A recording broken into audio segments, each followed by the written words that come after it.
1 de Pedro, capítulo 4, do 7 ao 11. O fim de todas as coisas está próximo. Portanto, sejam sensatos e disciplinados em suas orações. Acima de tudo, amem uns aos outros sinceramente, pois o amor cobre muitos pecados. Abram sua casa de bom grado para os que necessitam de um lugar para se hospedar. Deus concedeu um dom a cada um, e vocês devem usá-lo para servir uns aos outros, fazendo bom uso da múltipla e variada graça de Deus. Você tem o dom de falar? Então faça-o de acordo com as palavras de Deus. Tem o dom de ajudar? Faça-o com a força que Deus lhe dá.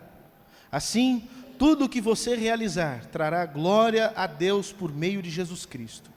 A Ele sejam a glória e o poder para todo sempre. Amém. Pai, abençoa-nos também com a Tua palavra. Tu que estás entre nós, abençoa-nos. Fala no nosso coração, de modo que não tenhamos sequer desculpa para dizer que não sabemos o que fazer. Fala poderosamente, arrebata o nosso coração até o céu. Leva-nos diante do Teu trono e fala como quem está falando é o ouvido. Que nós todos fiquemos atentos à Tua voz e não apenas venhamos ouvi-lo, mas atendê-lo. Em nome de Jesus. Amém. Eu disse semana passada que hoje daria continuidade à mensagem. Semana passada preguei sobre o fim de todas as coisas. Hoje vou falar especificamente sobre o que é que nós devemos fazer enquanto esperamos o fim de todas as coisas, que é justamente a intenção de Pedro enquanto ele fala isso que nós lemos. Ele cita apenas que o fim de todas as coisas é iminente, está próximo e é inevitável. Mas ele se aprofunda naquilo que nós devemos fazer, porque acredito que não seja nenhuma novidade, nem era novidade para aqueles discípulos, nem é novidade para nenhum de vocês, o fato de que Jesus está por vir. E não só está por vir, mas como diz o texto sagrado, Jesus está às portas. Dentro em breve, em algum momento que nós não sabemos como será, num abrir e fechar de olhos, Ele chegará. Aleluia. E quando Ele vier, se nós estivermos vivos, nós seremos transformados, seremos levados aos céus, arrebatados juntamente com Ele. E aqueles que estão mortos ressuscitarão, e todos nós estaremos ante o trono do Senhor, que já não é apenas mais trono de graça, mas será então um trono de juízo. Mas nós sabemos que os justos hão de ouvir do Senhor: vinde benditos de meu Pai, para o lugar que já estava preparado para vocês desde antes da fundação do mundo. Enquanto, lamentavelmente, aqueles que se opuseram à graça de Deus hão de ouvir do Senhor: apartai-vos de mim, malditos, para o fogo eterno que estava preparado para o diabo e os seus anjos. Mas nós que aguardamos, desejamos que Jesus venha, nós devemos viver como nesses dias. Eu sei que alguns de vocês talvez pensem como tantos pensaram ao longo da história. Isso não é novidade nenhuma, isso inclusive está escrito na própria palavra, que alguns zombam, porque cadê a volta dele? Ele já não estaria vindo, já não estava às portas já há tanto tempo, cadê que ele não chega? Pois é, meus irmãos, eu não sei como prever o dia nem a hora. Nós dissemos semana passada, não dá para fazer isso. Mas o que nós sabemos é que Ele está chegando. E qualquer hora pode ser esse momento da volta do nosso Senhor. Alguém já disse, isso é mais preocupante ainda, que se alguém ainda duvida da proximidade da sua volta, não duvide da proximidade da sua ida. Porque se Ele tardar um pouquinho mais em vir, você não tardará nem um pouquinho mais para ir, porque a nossa vida é como um sopro, é como uma nuvem que aparece e logo com o vento dissipa. Todos nós somos assim, nós não sabemos o dia da nossa morte, não sabemos que momento haveremos de nos encontrar com o Senhor, seja porque Ele chegou, seja porque nós chegamos até Ele. Então, enquanto aguardamos esse momento, como é que nós devemos viver? Pedro dá aqui pelo menos algumas atitudes que devemos ter, e eu vou listar apenas as que ele coloca. Eu sei que nós poderíamos, com outros textos, pensar em muitas outras coisas, mas eu vou me limitar apenas ao que o Pedro aqui deixou para nós. Acredito que, em primeiro lugar, nós precisamos manter acesa a consciência de que o fim de todas as coisas está próximo. Manter isso latente na nossa mente determina, inclusive, a forma que nós vivemos no mundo. Porque é impossível que aquele que sabe, por exemplo, que o ladrão está para chegar na sua casa, que ele não se prepara para a chegada desse ladrão, seja fugindo, seja trancando tudo, seja ligando para a polícia. Ninguém, ao saber que o ladrão virá, fica despreparado.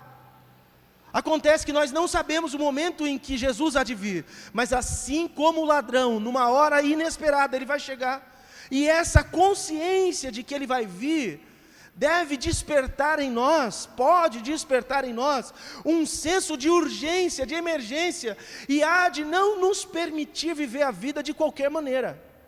Aquele que vive de qualquer maneira, aquele que vive de forma displicente, é alguém que não está aguardando a volta de Jesus. Da mesma maneira que aquele que aguarda um ladrão não fica displicente, aquele que aguarda a volta de Jesus também não fica displicente. Nós temos que viver a nossa vida a partir da consciência de que Ele está chegando. E se Ele está chegando, a qualquer momento, nós temos que ficar atentos. Jesus contou algumas parábolas que falavam sobre isso. Uma delas diz o seguinte, que o senhor de umas terras colocou os seus empregados para trabalhar. Alguns desses empregados começaram a matar trabalho, a fazer mal para outros funcionários.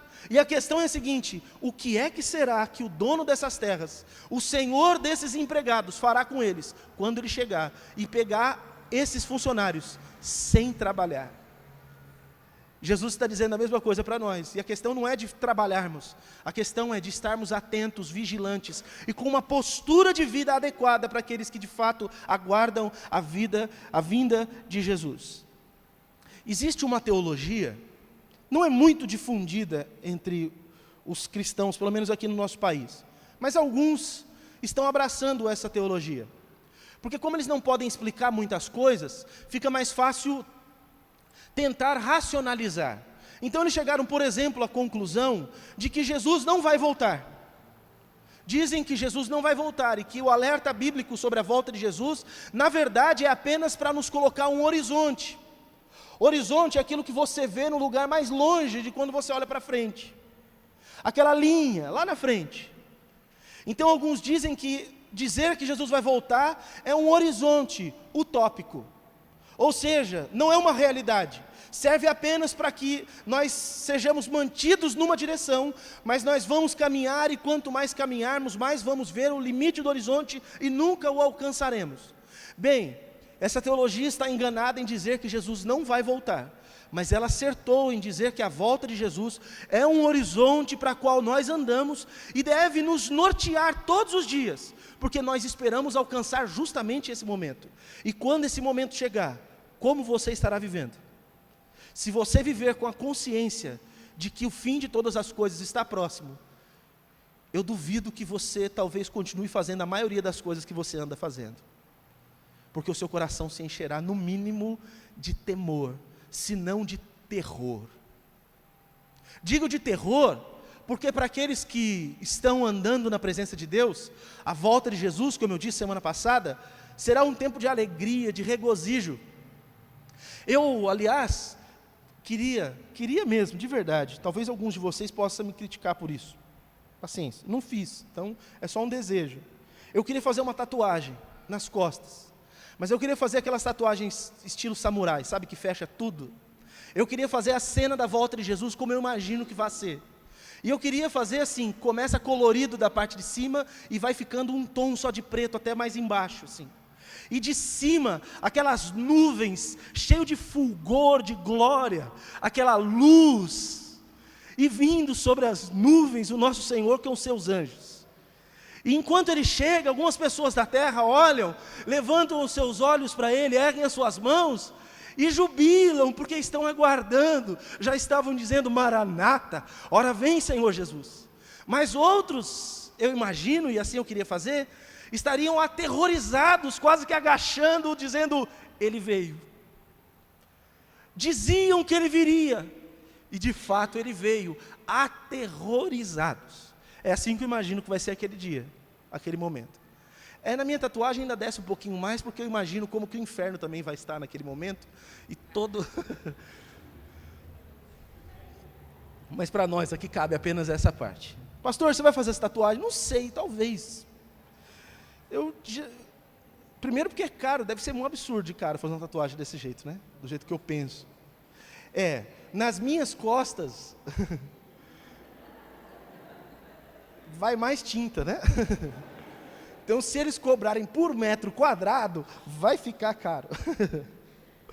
Vai ter que ter muito personagem para preencher todas as minhas costas, né? Um dia eu brinquei com o Paulo, falei que fazer essa tatuagem nas costas dele dá para fazer o fundo do mar e todas as espécies que lá contém, mais as espécies das regiões abissais. Agora, mordi a língua, menos a baleia, porque a baleia já... Né? A baleia está olhando, E eu mordi minha língua, porque quando eu falava isso eu ainda não era gordo, mas agora estou vendo que já pode fazer os animais de tudo das regiões abissais. Mas isso é só uma tatuagem. Agora a realidade Jesus vai voltar. Alguns se alegrarão, outros ficarão apavorados por causa daquele dia. E quando aquele dia chegar, como o Senhor te encontrará? Como você vai estar nesse dia?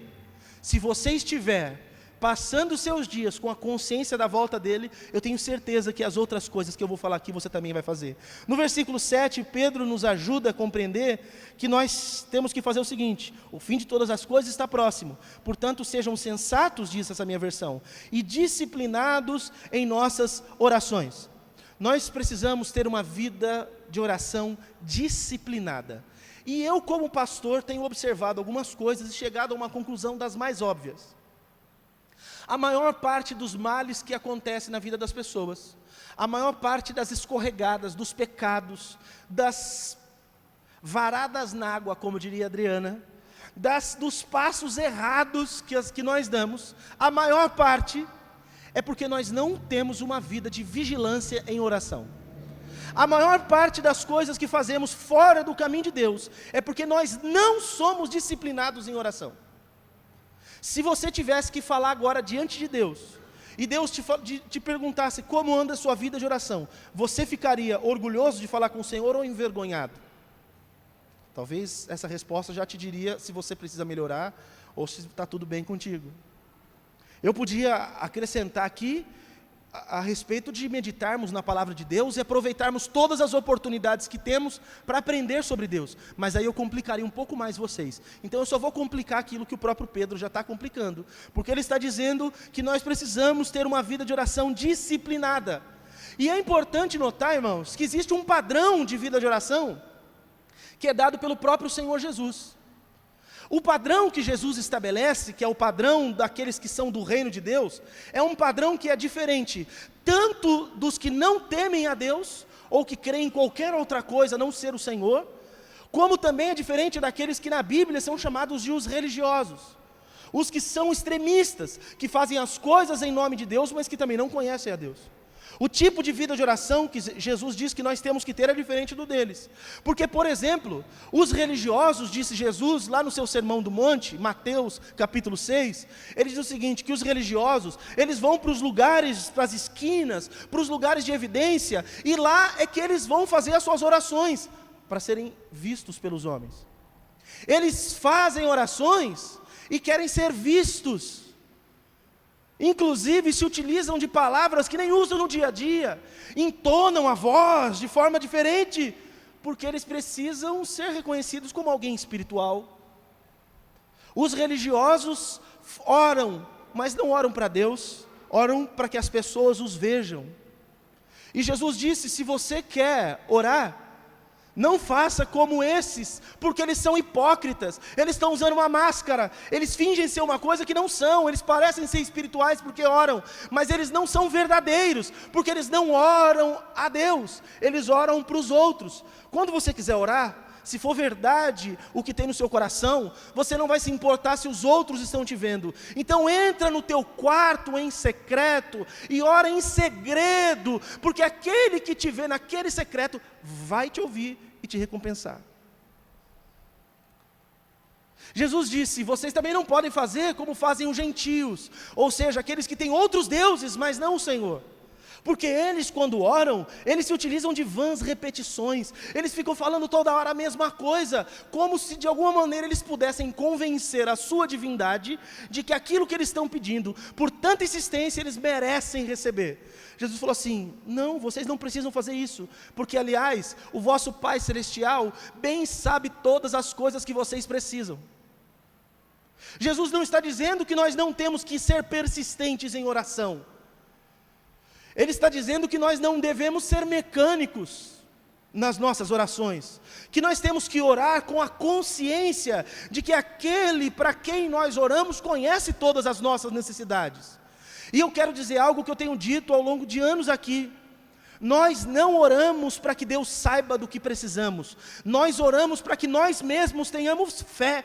Porque antes da palavra chegar na tua boca, Deus já sabia a tua necessidade. Antes que você dissesse para Deus, Deus já sabia. Ou vocês acham que quando vocês oram, os anjos no céu anotam as suas orações, e Deus chega no horário de expediente, pega aquele monte de pedido de oração e fica lendo, fala: nossa, quanta coisa hoje. Como se Deus não conhecesse cada uma das nossas necessidades. Você não ora por causa de Deus, você ora por sua causa. Você ora para você ter fé. Você ora para você acreditar que Ele é o teu Pai, Ele cuida de você. Você ora para chegar mais próximo dEle, não para apenas querer o que Ele tem, mas para conviver com Ele. Porque orar é entrar no teu quarto e falar com o teu Pai. E tem gente que está aqui, que é como filho mimado, que só se aproxima do pai, e quando se aproxima o pai já sabe, e diz assim: o que você quer?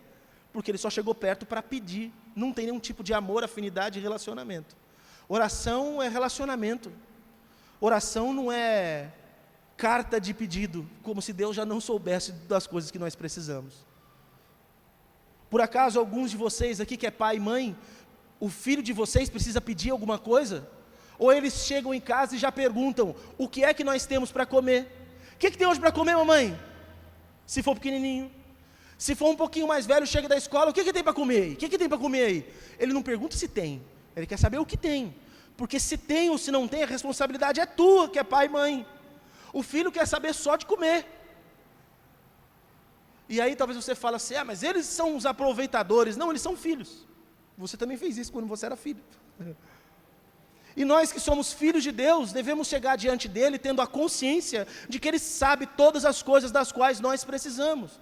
Que inclusive, quem vive preocupado e desesperado com o dia de amanhã, não são os filhos de Deus, mas são justamente os que não conhecem a Deus. Jesus disse: por que vocês se preocupam com o que vocês vão comer, com o que vocês vão beber, o que vocês vão vestir? Por quê? Você não viu o pássaro que todo dia está lá comendo, voando, está bonito no céu? Ele não faz nada, não trabalha, e eu dou para ele. Você não viu o lírio do campo? Nunca fez nada, não teceu, não fiou, e ele se veste mais belamente do que Salomão em toda a sua glória. Será que por acaso vocês não valem muito mais do que um passarinho, do que uma plantinha? Então ele fala assim: então mude sua prioridade, muda o seu disco e passe a orar de forma diferente, não com a prioridade dos que não conhecem a Deus. A prioridade dos que não conhecem a Deus é só as coisas deste mundo. Mas Jesus disse: quando você for orar, faça o que em primeiro lugar? Busque em primeiro lugar o reino de Deus e sua justiça, porque essas coisas são acrescentadas, elas não são nem buscadas, elas são acrescentadas, porque o vosso Pai Celestial sabe que você precisa de todas elas. O nosso tipo de relacionamento com Deus em oração não serve para avisar Deus do que precisamos, serve para chegarmos mais próximos dEle. É por isso, e aqui tem uma resposta do porquê que você não consegue: pastor, eu não consigo ficar mais de 5 minutos em oração. Te falta intimidade com o teu Pai, porque com quem você tem intimidade, você fala o tempo que for. Seus amigos, você fica um tempão no WhatsApp, fica conversando, senta numa roda, passa a noite conversando. Se tiver uma Coca-Cola e um churrasco, você não vai embora nunca mais. Aleluia. Então vou te dar um desafio. Queima uma carne, abre uma Coca-Cola, me chama, eu como, vou embora, você fica comendo e falando com o teu pai. Se isso te mantém numa conversa, faça churrasco e converse com Deus. Porque você fala, não consigo orar muito, pastor. Outros falam, eu começo a orar e eu durmo. É assim que acontece quando as coisas estão chatas. É aí que eu meço, por exemplo, quando minha pregação está chata para vocês. Vocês estão aí, vocês estão começando a dormir, eu falo, nossa, velho. Eu entendo que coisa chata faz isso, mas falar que a conversa com Deus está chata, tem algum problema aí, e o problema não está em Deus. Então, quando você for orar, entenda que não tem nada a ver com o que Deus precisa saber. Tem a ver com o quanto você precisa se aproximar dEle. Tem a ver com o quanto você precisa dEle. Não com o que Deus precisa saber a seu respeito. E aí Pedro dá duas características essenciais para que as nossas orações sejam potencializadas. Versículo 7. Lá no original, me ajuda pra caramba a entender. Fala que nós temos que ter uma vida de autodomínio e de sobriedade. Esse autodomínio é a mesma coisa que um cantor de ópera precisa ter. Então, o pessoalzinho que canta aqui não está cantando ópera, mas sabe que precisa. Então, você canta, você precisa controlar o seu diafragma para que você se mantenha na nota, para você não semitonar nem desafinar. Você mantém ali, né, para poder fazer o seu canto, para você não mudar o seu tom. Tem gente que começa a cantar num tom e vai para outro. Ontem a gente estava em algum lugar e aí uma pessoa estava cantando, a Aline falou assim, que tom que essa pessoa está? Porque um estava tocando num tom, outro estava tocando no outro, a pessoa estava cantando em outro. Eu falei, isso daí é um cânone, né? Eles estão, o grupo todo está num cânone, que é esse sincronismo de coisas diferentes ao mesmo tempo acontecendo. Mas uma pessoa que tem autocontrole é como um cantor de ópera, que consegue se controlar, controla a respiração, mantém a nota no lugar certo, e assim é a nossa vida.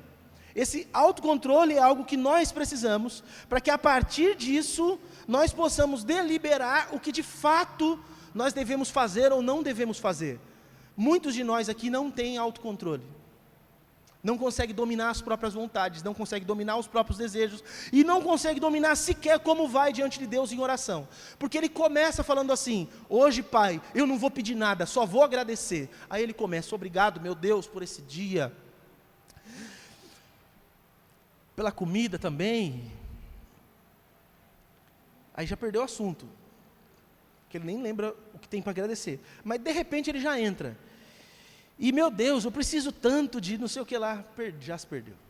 Não tem autocontrole nem para fazer uma oração.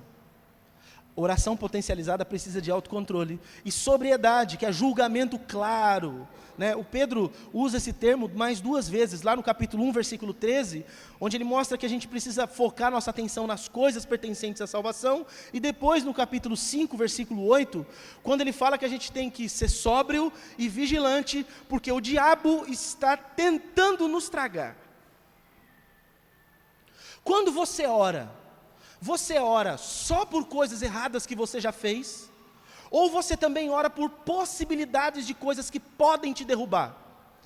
Isso Jesus ensinou na oração do Pai Nosso. Quando ele fala, perdoa-nos, como temos perdoado os que nos têm ofendido, não nos deixe cair em tentação, assim ó, a sequência, apaga o que está no passado, me ajuda com o que está acontecendo agora, e não me deixe cair em tentação, mas livra-me do mal, do que ainda nem chegou.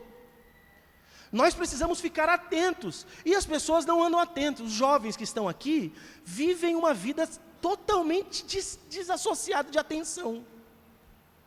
Vão aí, entra no relacionamento, sai do relacionamento, vão fazendo as coisas sem prestar atenção, aí depois sua vida vai ser um caos, e você vai me procurar porque está tendo uma vida ruim no seu casamento. A vontade que dá é falar assim, você procurou, não peça ajuda. Mas aí a gente é pastor, a gente já vai lá ajudar. Mas nem pensou, não agiu com sobriedade. Vive uma vida que parece um bêbado. Bêbado perde o bom senso. Bêbado faz as coisas e não pensa. Tem gente que vive a vida igual bêbado. Vai fazendo, é compulsivo. Vou comprar um carro. Como que você vai pagar? Não sei, Deus proverá. Não é assim, pelo amor de Deus. Não tem a mínima conta, está agindo que nem bêbado, não tem bom senso. Entra em relacionamento sem orar, sem pedir direção de Deus, compra coisas sem saber, faz negócio sem saber, vai vivendo. Vai fazer que curso na faculdade? Sei lá, vou fazer o vestibular, o que eu passar eu entro. Meu Deus do céu, não dá. Então, precisamos ter uma vida de oração disciplinada. Segundo, nós devemos amar os outros, mas de uma maneira mais intensa possível. Versículo 8 deixa isso muito claro. Lê comigo aí, 1 de Pedro, capítulo 4, versículo 8. Acima de tudo, amem uns aos outros sinceramente, pois o amor cobre muitos pecados. Essa minha versão, sinceramente, aqui ficou tão pobrezinha, porque a palavra usada aqui, ela dá esse sentido de ardentemente, talvez esteja na versão de alguns de vocês, da maneira mais intensa possível. E a palavra aqui diz, acima de tudo. Sabe o que significa isso? Você tem muitas coisas para fazer na vida, mas a coisa mais importante que você tem que fazer, acima de qualquer outra que você planejar fazer, ame as outras pessoas intensamente, ardentemente.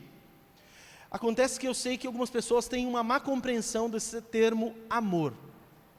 Amor no nosso dia a dia significa um sentimento bom que você nutre por alguém. Seja esse alguém uma pessoa que você gosta, namorado, namorada, esposo, esposa, seja filho, seja parente, seja amigo. Mas biblicamente falando, ágape, amor, não é sentimento. Tem um teólogo, um comentarista, Edwin Bloom, ele diz o seguinte: o amor pode ser ordenado, pois essencialmente não é uma emoção, mas uma decisão de querer que leva à ação. Presta atenção, quando Jesus é questionado a respeito de qual é o mandamento que nós devemos seguir, ele diz que o mandamento é ame. Mas como que um sentimento pode ser uma coisa a ser obedecida no mandamento? Não tem como. Por acaso você, voltar a pegar no pé do jovem e do adolescente aqui, você que gosta e gosta errado, dá para, você mais velho que já gostou errado, dá para você que gostou errado falar assim, vou apertar o botão e vou apagar quem eu estou gostando do coração? Dá para fazer isso? Não dá. Alguns dizem assim, para apagar um amor, só um novo amor. Não é não. Você vai arrumar mais dor de cabeça. Mais dor de cabeça. Não é assim, não deleta. Eu estou ordenando que você deixe de amar. Estou ordenando que você passe a amar. O amor só pode ser um mandamento se ele não for um sentimento. Amor bíblico, o amor que é ordenado, que nos amemos, é um amor que não é emoção, é uma decisão que nós tomamos e isso nos leva a ter uma ação. Eu disse isso já algumas vezes, vou dizer de novo. Deus amou o mundo de tal maneira que fez o quê? Deu. Ele deu o seu filho. Ele não ficou do céu amando a gente, fazendo o coraçãozinho, mandando um WhatsApp, mandando like para você, curtindo suas fotos, porque te amava. Porque Ele amou, Ele fez. O amor leva à ação. Amor que não leva à ação, no máximo é um sentimento. Amor, mandamento, é aquele que nos leva à ação. Isso significa que, inclusive, nós podemos amar os nossos inimigos. Eu posso amar o meu inimigo e não gostar de nada que ele está fazendo. Eu não preciso concordar com o que alguém faz para amá-lo. Porque amar é decidir pelo bem dessa pessoa. E eu posso decidir pelo bem de alguém que eu não gosto, que eu não tenho afeição. Eu posso discordar de tudo que ela faça, mas nem por isso eu deixarei de ter um amor, de desejar o bem para essa pessoa, e de agir de modo que o bem chegue na vida dessa pessoa. Amor não é sentimento. Inclusive, um dos nossos poetas, que não é de uma música cristã, mas ele podia muito bem, essa música dele podia muito bem cantar na igreja. E se algum dia cantar nessa igreja aqui essa música, não se escandalize, por favor. Porque vale mais do que muito louvor. E olha que essa pessoa com certeza é criticada por alguns de vocês pela opção sexual dela. Essa pessoa cantou uma música, um poeta nosso, diz assim: é preciso amar as pessoas como se não houvesse o amanhã. Porque se você parar para pensar, na verdade não há. Não foi assim que o nosso poeta disse? É preciso amar as pessoas como se não houvesse o amanhã. Porque se você parar para pensar, na verdade, não há. E é fato. Quem garante que o amanhã chega para nós? Tudo que nós temos é o instante. Nós não temos nem o hoje, porque o hoje não acabou ainda. E uma parte do hoje já passou. O que já passou eu não tenho mais. O que não chegou eu não tenho ainda. Tudo que eu tenho é um instante. Eu só tenho um instante, eu não tenho nem o daqui a pouco, quem dirá o amanhã. Então, se eu só tenho o agora, do que eu devo me munir para me relacionar com as pessoas? Do amor. E por que também eu devo fazer isso? Porque, segundo Pedro, o amor apaga uma multidão de pecados. Foi porque Deus nos amou que os nossos pecados puderam ser cobertos, apagados, lavados, tirados. E é porque nós amamos as pessoas que nós podemos simplesmente apagar o pecado que as pessoas fazem com a gente. O amor cobre uma multidão de pecados. Terceira coisa aqui, nós devemos ser dados à hospitalidade. Então aqui é uma coisa nova para você. Eu nunca ouvi ninguém pregar sobre isso. Então, se você já ouviu, vai ser a segunda ou terceira vez para você. Mas para mim foi a primeira vez. Então, veja o versículo 9, 1 de Pedro, capítulo 4, verso 9 agora. Diz assim: abram sua casa, na minha versão, de bom grado, ou sejam hospitaleiros, para os que necessitam de um lugar para se hospedar.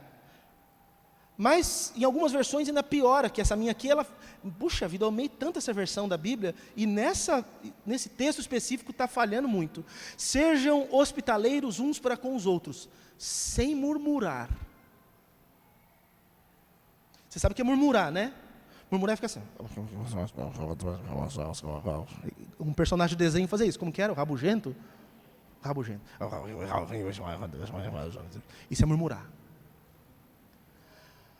Abra a sua casa sem reclamar, é o que está sendo dito. Deixa eu explicar isso para vocês. Nessa época, e antes disso, desde Abraão nós vemos isso.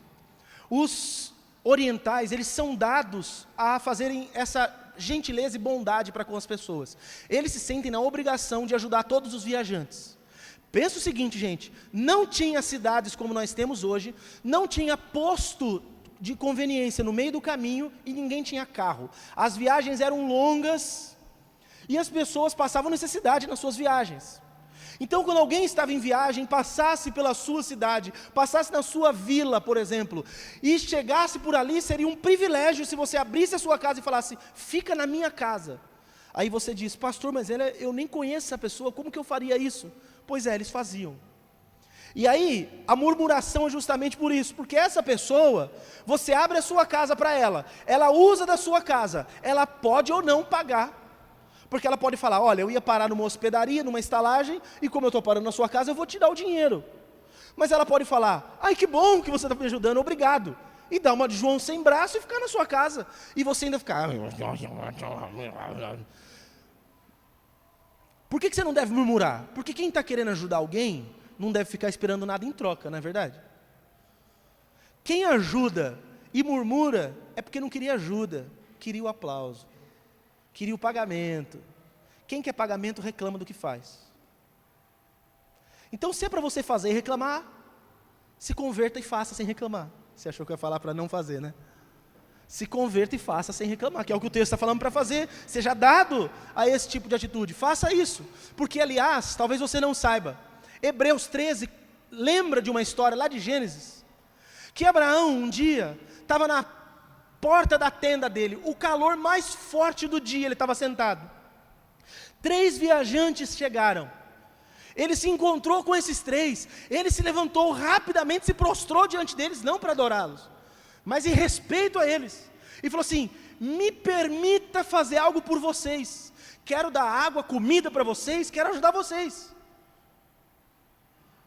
E ele mal sabia exatamente quem é que estava ali com ele. Mas nós já sabemos, porque nós conhecemos o fim da história e já lemos Hebreus. Sabemos que quem estava ali com ele era o próprio Senhor. E mais 2 anjos do Senhor se encontraram com Abraão naquele dia. A carta aos Hebreus diz que nós devemos ser dados à hospitalidade, porque por fazer isso, algumas pessoas sem saber, receberam anjos em sua casa. Então quando você abre a porta não só da sua casa, porque hoje em dia eu sei que as coisas são difíceis, irmãos. A criminalidade, as pessoas são maldosas, você quer ajudar, mas as pessoas têm outras intenções. Outro dia, eu não vou contar para falar que a gente estava querendo ajudar, mas para explicar a situação. Nós fomos comer um lanche, E aí uma pessoa que já tinha parado aqui na porta da igreja algumas vezes, não só aqui, mas acho que no outro salão, para pedir coisa, e sempre que dava a gente ajudava essa pessoa, ela parou de novo e ficou lá do lado do lancheiro. E a hora que a gente saiu, a gente ficou feliz que ia poder ajudar de alguma forma. Quem tinha dinheiro deu dinheiro. E aí o Moisés falou assim, eu tenho uns serviços para fazer lá no meu trabalho, se você quiser, vai lá, eu te dou o trabalho para você fazer. Porque ele falou, eu quero ir embora para a minha cidade, mas eu não posso, contou toda uma história e tal, não posso ir embora, tem um monte de coisa acontecendo, eu preciso arrumar um trabalho, porque eu disse para minha família que eu viria para cá para trabalhar, e o Moisés falou, vai lá, eu vou te arrumar um trabalho. Aí ele falou, é mesmo? Onde que é? Em tal lugar, então você vai lá amanhã, que amanhã você tem um trabalho. Está esperando até agora. Mas ele apareceu aí por aí e está pedindo de novo. Ele só é malandro, mas ele podia ser uma pessoa maldosa. A gente fica com medo de ajudar. Uma vez lá na igreja, eu não lembro bem qual deles foi, mas uma das pessoas, desses andarilhos, me partiu o coração, que ele estava todo sujo, com fome. Eu falei assim, puxa vida, ele é magrinho, minha roupa nem vai servir nele, mas vamos ver o que dá para fazer. Vamos lá em casa, você toma um banho, faz a barba, come lá, depois a gente vê o que você faz. Tá bom. Aí a gente fez tudo. E onde você mora? Eu moro em outra cidade. Você quer ir para a sua cidade? Quero. Então tá bom, nós vamos na rodoviária, eu vou pôr você dentro de um ônibus. E eu levei ele para dentro da minha casa, a Aline ficou desesperada. Fábio, tem um monte de menina em casa, se esse cara tiver com más intenções. Mas a gente querendo fazer o bem, aí o cara foi, comeu, tomou banho, acabou com o banheiro. A toalha ficou descartável.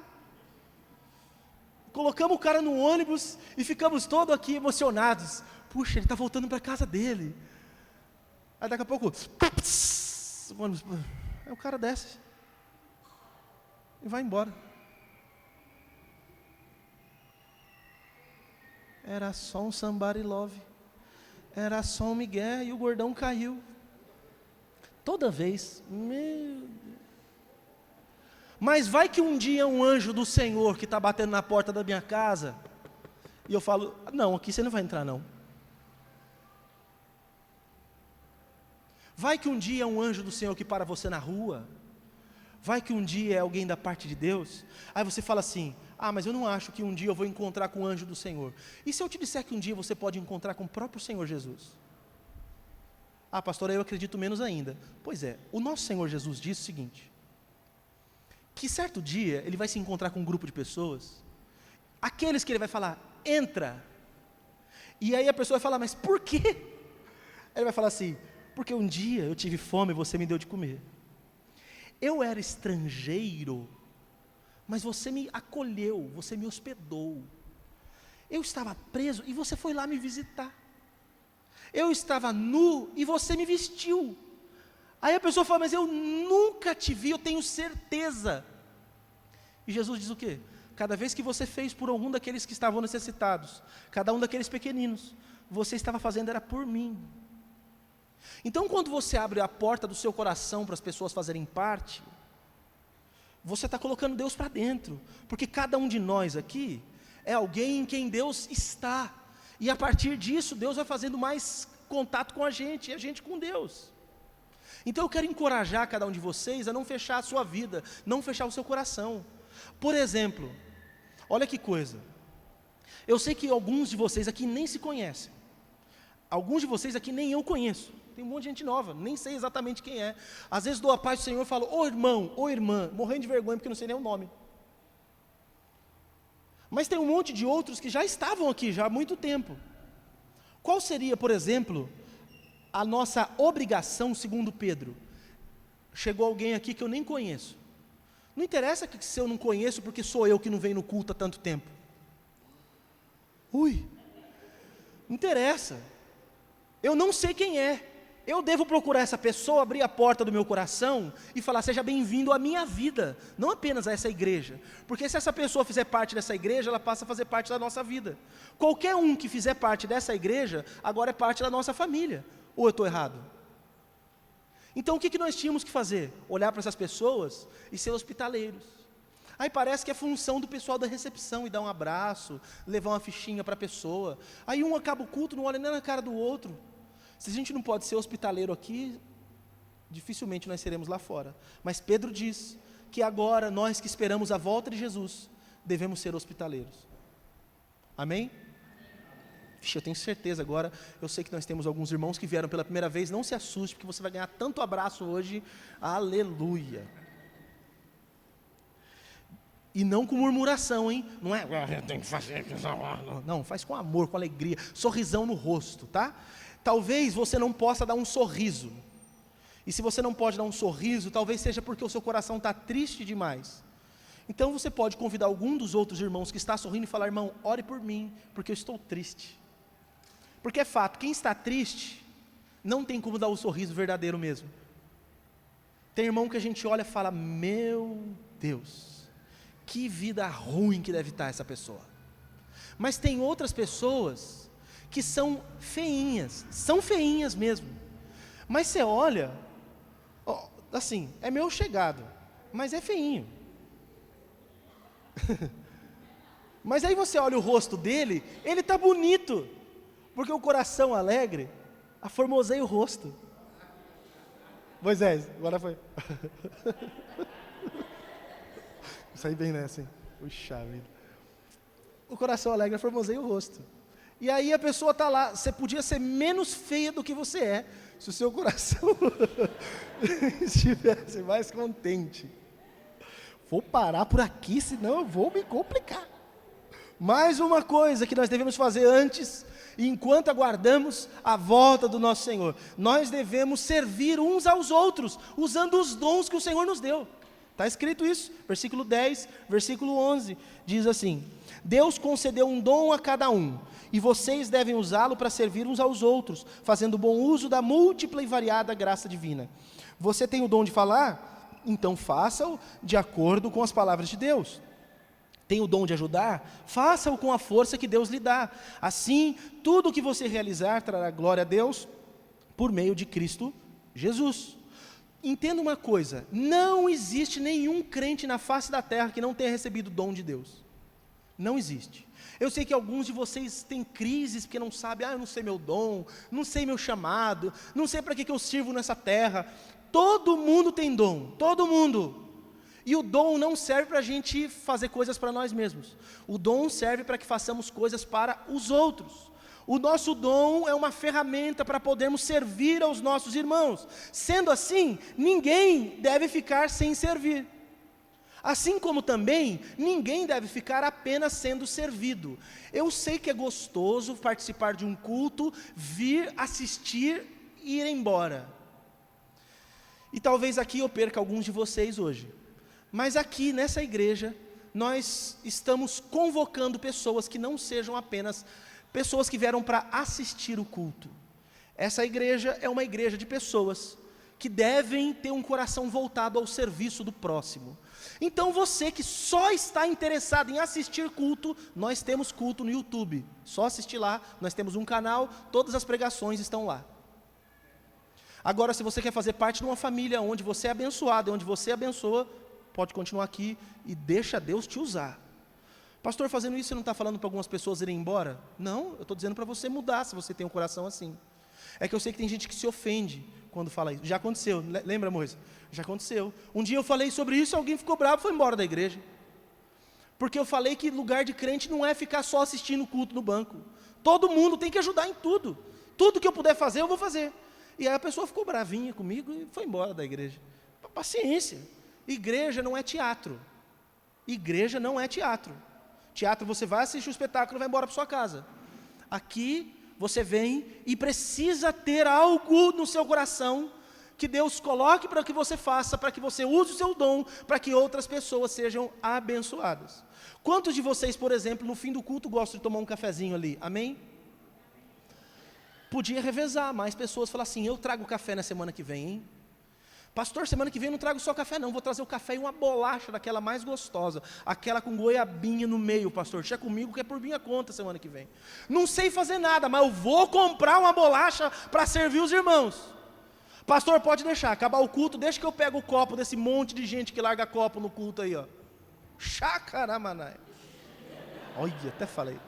Esse é o nome da chácara do César, Chácara Manaim. Não é língua estranha, é uma brincadeira. Não se ofenda se você é pentecostal. Só uma brincadeira. Mas larga mesmo, e larga com água ainda. Aí alguém levanta, mete o pé, aí o outro pisa, vira uma pastite e fica sujo. Aí a pessoa olha e... Deixa Deus te usar. O outro é preguiçoso, largou o copo, você não é, pega o copo e joga no lixo. E aí deixa Deus te usar mais. Cutuca o irmão e fala assim: irmão, estou jogando o seu copo no lixo, tá? Aí se o irmão ficar bravo com você, ora pela vida dele, porque ele pode estar endemoniado. Porque ele está errado, não tinha que estar bravo, né? Quem está errado tem que ficar de boa ainda. Todo mundo pode servir. Tem um monte de criança lá dentro, tem um filho da maioria de vocês que está aqui, que tem filho, está lá dentro. E quantas pessoas querem vir para ajudar, servir a comunidade trabalhando com as crianças, por exemplo? Não é? Tem muita coisa para ser feita, e pouca gente para fazer. E aí são sempre os mesmos fazendo. E aí o que acontece é que nós temos um grande restaurante, um monte de gente sentado na mesa, levantando a mão, o dedinho assim, esperando o garçom chegar, e meia dúzia correndo para lá e para cá, tropeçando com um bandeja na mão, para servir os outros irmãos. Bonito, né? E o seu dom, você vai fazer o que com ele? Você vai parar, olha que palavra bonita, você vai parar de procrastinar. Você vai parar de dar esses enrolation que você está dando em Deus e na gente, e você vai passar a servir a Deus, servindo aos irmãos e à comunidade. Olha lá, nós estamos falando aqui, as irmãs com toda delicadeza estão vindo, já estão trazendo um cafezinho para vocês. Sabe o que é isso? Elas estão trabalhando nos bastidores, para daqui a pouquinho vocês irem lá e falar assim: que café delicioso. Fala que, Eliane, fala que é o café da dona Balbina. Fechado. Esse café da dona Balbina é fantástico. Tem algumas coisas nessa igreja que são fantásticas. O café da dona Balbina é espetacular. Olha lá, tem o bolinho também. Olha que coisa linda. Quer ver, por exemplo, eu vou falar aqui só dando migué. Eu não estou pedindo. Mas de repente Deus toca o coração da irmã e tal. Tem uma pessoa aqui que faz um bolo que é feio. Que bolo feio. Vocês não têm ideia do que é um bolo feio. Bolo feio é dessa irmã. Mas pensa num bolo gostoso. Tem uma irmã, ela sabe, Deus está falando no coração dela agora. E numa próxima vez ela vai trazer esse bolo. E os outros irmãos vão falar: uau, que bolo feio, mas que bolo gostoso, né? É aquele bolo que você fecha o olho e come assim, ó. E você fala: uau, Deus está nesse lugar. Aí você abre o olho e fala: está repreendido. Mas você fecha o olho e come de novo. Brincadeira, só precisou. Ele zoou mais, falou que é um despacho.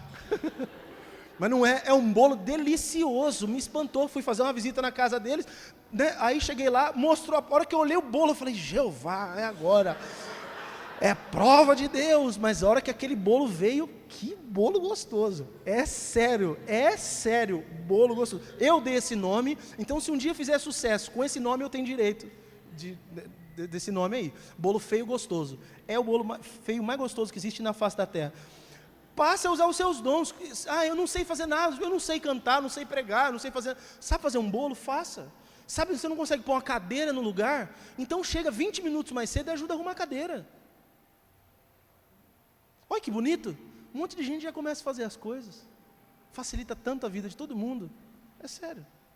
Está acabando o culto? Já ajuda a organizar. Eu vi que os irmãos já estão mais espertinhos. Acaba o culto, já vai juntando as cadeiras assim. Agora falta outros irmãos pegar as cadeiras que juntou e pôr perto da parede. Olha aí como ajudou.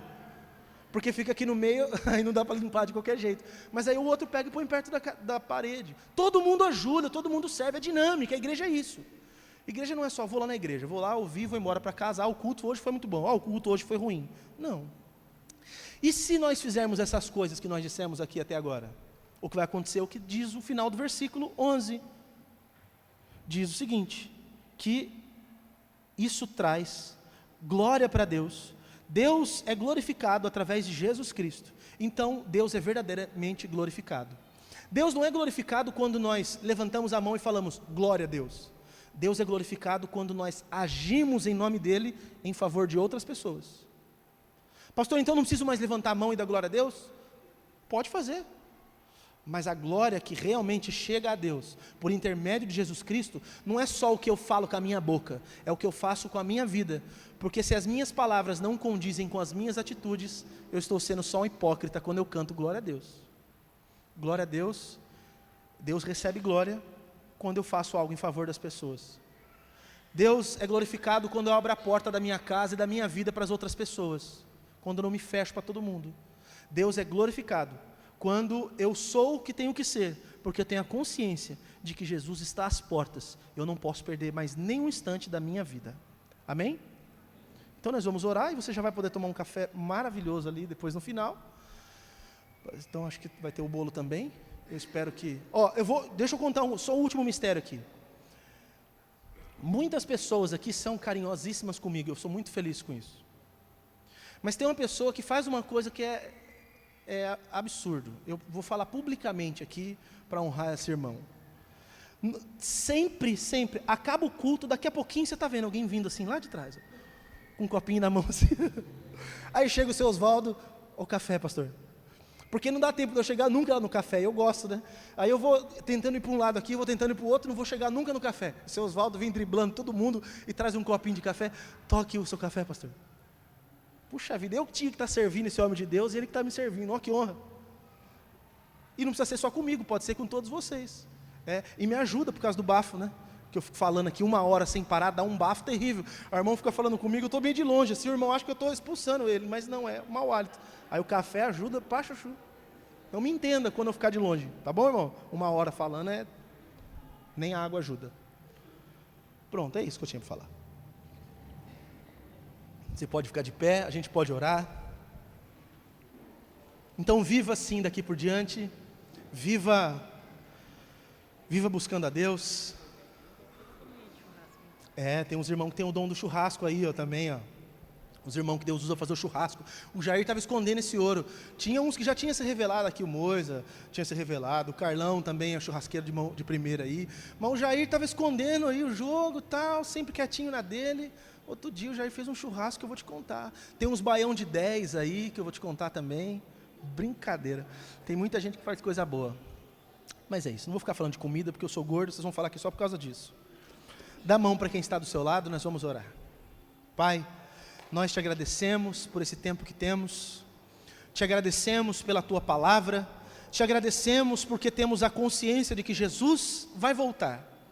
E quando Ele chegar, nos encontrará como temos que estar, vigilantes, orando, atentos, não displicentes, mas perseverantes nessa oração, sabendo que isso nos aproxima do Senhor.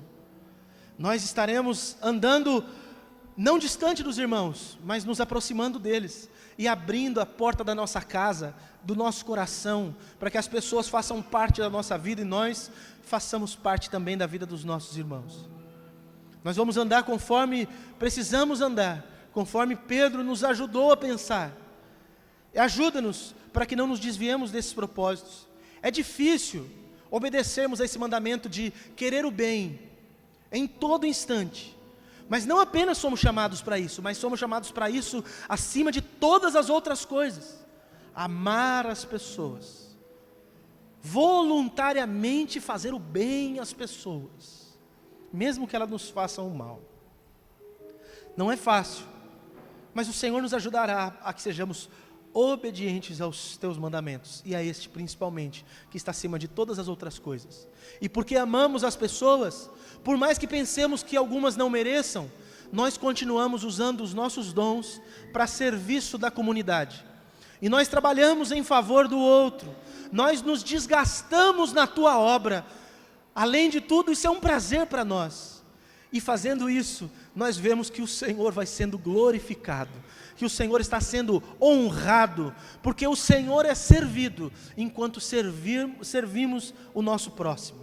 Então que cada um aqui tenha um coração disposto a servi-lo no outro, e que assim o Senhor nos abençoe.